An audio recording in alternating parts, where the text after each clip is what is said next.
Hi guys, let's do Merdoku puzzle or case number 15 na convenience store. Okay. First, I will just put these fixtures here. Hindi natin mga, hindi pwedeng i-occupy na space. Hindi natin sila dyan. Fix na yun. Here. Okay. This one. And then here, window. Let's start the first two A's. He was the only person in the carpet. Okay, so si A's, this one, ito yung mga carpet. So ilalagay natin siya dito. So A. And then here. Bella, she was in the snack section. She was beside the table. So snack section is this one. She was beside the table. So ang table is this. So dito siya. Bella. This one. Next is Camille. She was in a corner. So nasa corner siya. Walang specific room. Pero since nasa corner, pwede siya dito. So pwede siya dito. Pwede siya dito. Corner. Nasa corner siya. So hindi natin alam if corner of the room or corner of the whole puzzle. So let's see muna. Pwede siya dito. Dito. Corner, dito pwede rin siya, dito pwede rin, dito, and dito rin. Okay, ito rin, corner ng legs, tsaka dito pwede rin siya, corner dito. Okay, next clue is Dylan. He was not beside a shelf, a table or a box. He was not beside, so nasip na siya. Skip natin si Dylan. Let's go to Eileen. She was in the drink section. She was not with Ace. So drink section is this one. She was not with Ace. So si Ace yung nasa carpet, this one. So drink section to, so tatanggalin natin dito si Ace kasi wala daw siya dito. Nandito si Eileen. So, section niya to. Pero hindi ko muna siya ilalagay. O, ilagay ko na pa siya. Sige, naman. So, si Eileen. Ito, Eileen din to. Next, si Fred. He was in the last column.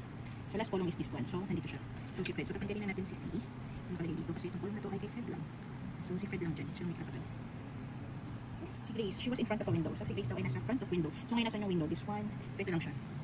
Si Grace. Hayden, he was beside the cash register. So, cash register is this one lang. So, ito lang. So, since ito ay fixed, dito siya. So, si ito, kanya na talaga dito. So, ito ay si Hayden. Wait. Ito. So, si Hayden to. So, si Hayden, ito na siya. So, kung siya to, cross out. Okay, so cross out tong hilera na to. Right? Cross out. And this one, cross out din, yung rows. So, X, yung rows. And then this one, A. So, dito, since sure na siya, so cross out natin. This one. Cross out. Okay. Next is, sino ngayon? Si Hayden. So, okay na si Hayden. Okay na to, so cross out natin siya.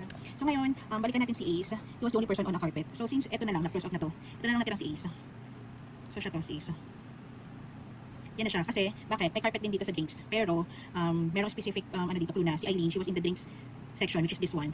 She was not with Ace, so wala dito si Ace, so hindi niya to occupy. So ito na lang yung kay Ace, but since Hayden is nandito, so i-X natin yung buong column niya. Ito na lang natira, si A. So yun na yung pwesto niya. Yan, okay. Sorry, ito din.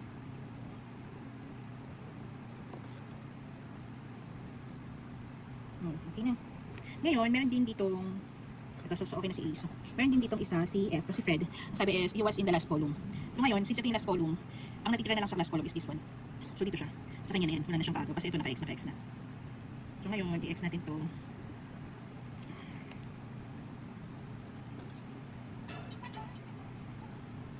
Okay. So okay natin si Fred. So sino pa yung may specific area na natitira? Si Bella, she was in the snack section. She was beside the table. So ito yung snack section. Beside the table daw siya. So may tatlong space pa siya. Okay, wait. Si Camille, she was in the corner.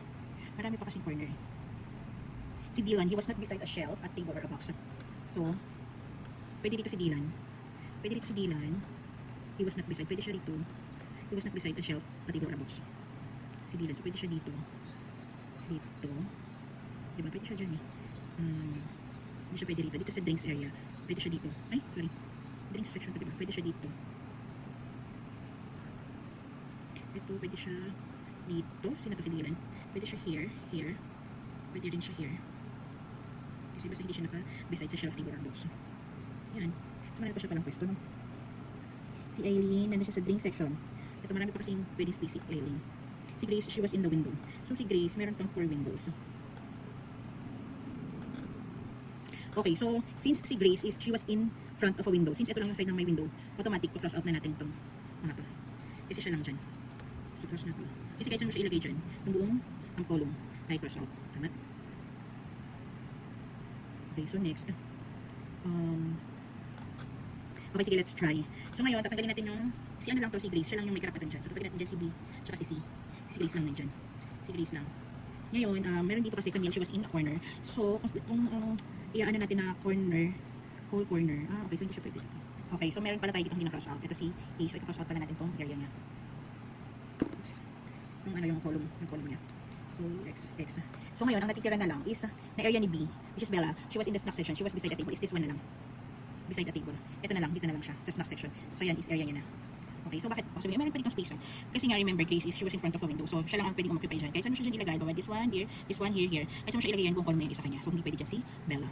Okay, so since ilagay natin siya dito, cross out natin yung columns and rows niya. So tatanggalin na natin dito yung iba.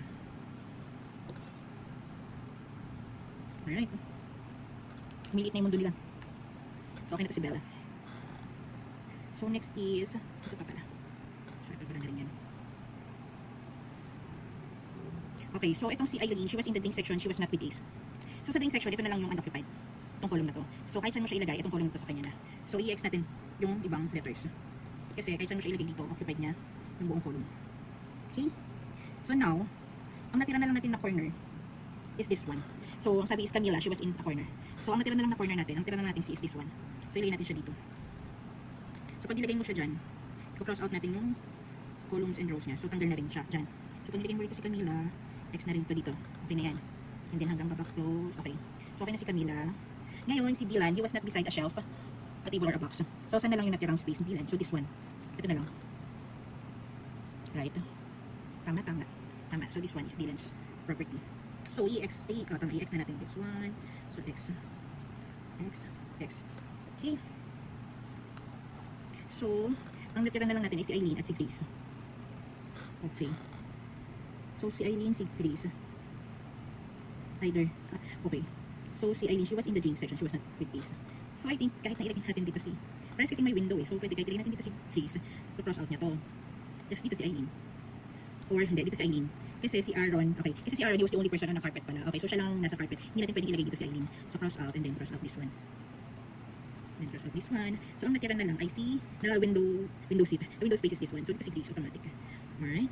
Cross out natin yun. So, ang space na natira is this one. So, dito natin ilalagay si Velma, the victim. So, kasama niya sa room, sa stock room ay si Camila. So, Camila is the murderer. Right? Let's see. Camila. 15. 15. This one, 15. It's Camila. This one, yay. Yan na si Camila. Alright. So, yan.